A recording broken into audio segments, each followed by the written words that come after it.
Alrighty, so we're live, real-time real-time showing off. If you skipped the time-lapse, totally cool, glad you came to this part. And if you watched the time-lapse, also very cool. Hopefully you had a little bit of insight. You'll notice there's some chunks missing from the time-lapse, most notably this area right here, the train station. I'll get to that later, but for now, let's start in the back and work our way up, and I will show you all the wonderful things that I have done. Category 5 is back, more or less. It works okay. It's fine. It's a decent layout. I'm dealing with the same frustrations that most people are with when it comes to coaster smoothing and stuff like that. But it's a pretty fun ride. It's a little janky. Maybe I'll fix it. Maybe I won't. I don't really know. I'm kind of over it, you know. You can only build a coaster so many times. I actually really like this little hill into the final helix. I think that's pretty neat, the little airtime hill. And then the helix into the brake run. We've got the transfer track, which is actually in front of the station. I don't know how that works. If it works, it might not be realistic at all. But I liked that better than having it way over here and having to extend the brakes, or have it way over here and just take up lots and lots of room. I figured I have this really long straightaway. I might as well keep it there and just put this the station or the storage shed right there.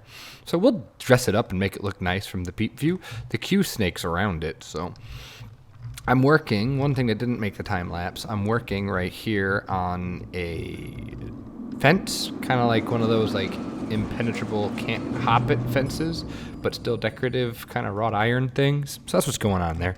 I think it's nice. I really like the new asphalt texture that came in the free summer update. That's pretty nice. That's very good. And here's the train. There's a train. Here's Category 5 station. Still need to do it, but you'll notice I flipped it around. Previously, entrance was over here, exit was over here, and then the exit ended up coming all the way around here, and it was really dumb. I've changed that out. I made the exit on the other side, and now it exits, you can see, directly into the gift shop, which still needs its top roof. But the gift shop, you can see, is complete on the inside. I'm very happy with this. I think it's one of my stronger, let me change the camera angle. I think it's one of my stronger interiors for sure. I really think the scale is pretty good. Yeah, so woot woot. There you go. So that's the interior to the new Category 5 shop. It's not called Waves, it's just called Category 5 Gifts. I really enjoy the large sliding doors. I think that's kind of neat and unique. So this top part here, we'll see. We'll see. So what else is there? Oh, well, you can tell if I zoom out, everything is much more condensed. This ride, what is this called? The sundial used to be all the way over here. So we moved that much closer. There used to be a swing ride here, and then the barn was here, and then we had a different ride here. We had the, I call it the Enterprise. I don't know what it is. What is it? Let me look at it. It is the Collider, they call it.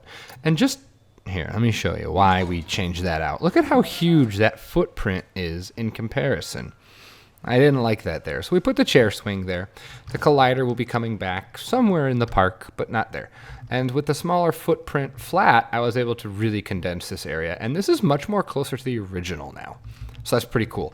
Moved the big red barn and started to kind of detail that area. Added a new bridge, train bridge. I really like this bridge. It's much more rustic than the other one, which obviously makes sense because you've got Equus, the lodge, and then you've got the rustic bridge with the barn. Like, this is kind of the rustic path, I guess. Over here, however, it is not nearly as rustic of a bridge. You'll see. And the reason that's the case is because the biggest thing that I've been working on, the thing that's been taking up the most amount of time, is this modern train station that I'm absolutely thrilled with. I know it's kind of different, like architecturally compared to everything else, but I think it's cool. I think it's too cool to not keep. I went through numerous variations of this station, as you all know, and I've never settled on something I really liked. Well, here we are.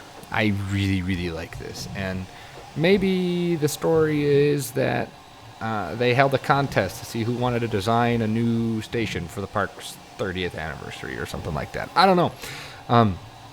But just, this is totally out of my own mind. I didn't have any reference. I knew what I wanted. I wanted very clean, very straight. I wanted some cantilevered sections, and I wanted wood and concrete. These windows here are not, those are fake windows. They don't actually exist. Oops, they don't actually exist in the game. It's just shapes that are colored to look kind of like the windows that are next to them. I thought that turned out pretty well. The clock here, the kind of retro Art Deco clock, I think plays nicely with the ultra modern.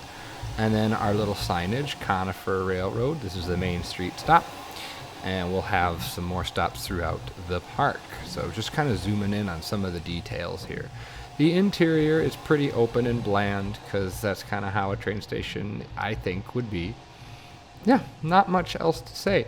I kind of like how the juxtaposition between the steam train and then the ultra modern. So yeah, this is one of my favorite angles. This is one of my new favorite angles. When these rides are all kicking, it'll be pretty cool. You'll see the train going across, the swings, and the sundial. I think that'll be really, really cool.